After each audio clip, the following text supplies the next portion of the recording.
নবী সাল্লাল্লাহু আলাইহি ওয়াসাল্লাম নিজে দুর্বল ছিলেন। 40 জন পুরুষের শক্তি তার গায়ে ছিল। কতজন ভাই?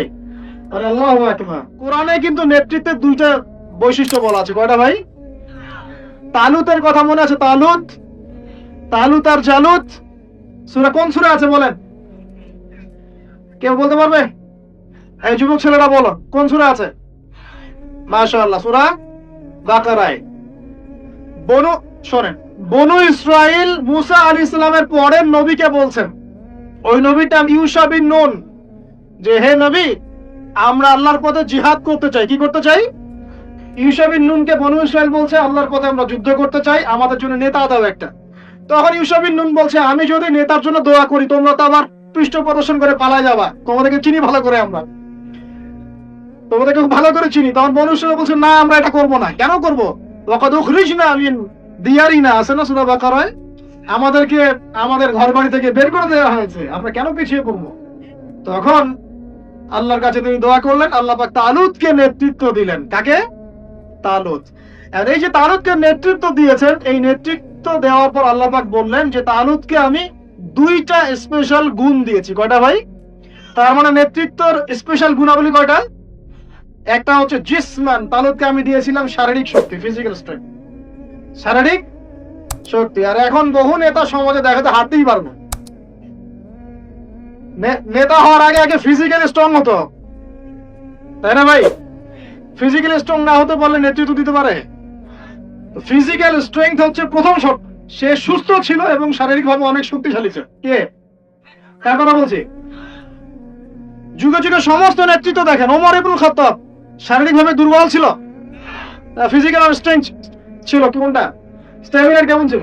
আলী রাদিয়াল্লাহু আনহু শারীরিকভাবে কি দুর্বল ছিল? উসমান, আবু বকর রাদিয়াল্লাহু আনহুমা, তারা কি দুর্বল ছিল? নবী সাল্লাল্লাহু আলাইহি ওয়াসাল্লাম নিজে দুর্বল ছিলেন। 40 জন পুরুষের শক্তি তার গায়ে ছিল। কতজন ভাই? আরে আল্লাহু আকবার। 40 জন পুরুষের শক্তি কার গায়ে ছিল? তারপরে তিনি কোনোদিন কারো গায়ে থাপ্পড় দেন না, কারণ নিজের উপর আঘাত আসলে তিনি মাফ করে দিতেন। শুধু একটা যুদ্ধে তিনি তীর নিক্ষেপ করেছিলেন, ওই তীর এক কাফেরের গলার পাশ দিয়ে চলে গেছে, ওতেই তার মৃত্যু হয়ে গেছে।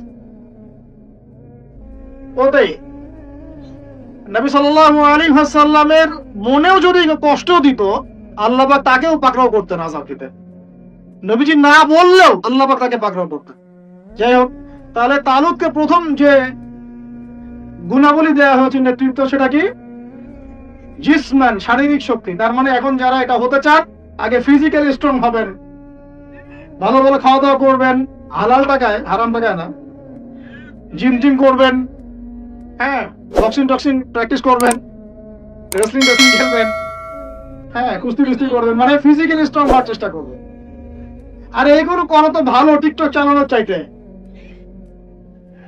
সকালে উঠে যদি আমরা একটু রাউন্ড দিয়ে দৌড়াদৌড়ি করি, মাঠে ফুটবল খেলেন বা একটু ফিজিক্যাল কসরত করেন, একটু জিম করেন, কাজটা ভালো না?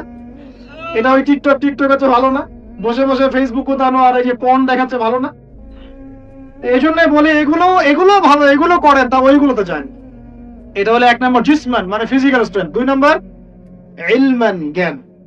কি লাগে ভাই তাহলে? দুইটা, একটা জিসম, একটা ইলম। এখন আমাদের এই দুইটা না থাকলেও চলে, খালি জনগণ বললেই হলো যে আপনার চরিত্র ফুলের মতো পবিত্র, তাই না ভাই? এই দুইটার একটা না থাকলেও চল। আল্লাহ পাক আমাদের সবার উপরে এমন এমন সব নেতৃত্ব নিয়ে আসুন, যাদেরকে আল্লাহ পাক শারীরিক শক্তি এবং জ্ঞানের শক্তি দান করছে। বলি আমিন। দোয়া করতে সমস্যা আছে? যাকেই নিয়ে আসুক, সে যদি ফিজিক্যালি শক্তিশালী হয়, তার মধ্যে জ্ঞান থাকে, সে ইসলাম প্রতিষ্ঠা করে, আমার কোনো সমস্যা আছে? কোনো সমস্যা না। আমরা দোয়া করবো আল্লাহ পাক তাকে দীর্ঘ নেক হায়াত দারাজ করুন। আমিন। আর যদি দেখি যে কোনো নেতাই নাই, তখন নেতা হতে হবে। কি হতে হবে? আল্লাহ পাক তৌফিক এনায়েত করুন। আমাদের যুবক ভাইদেরকে আল্লাহ কবুল করুন। আমিন।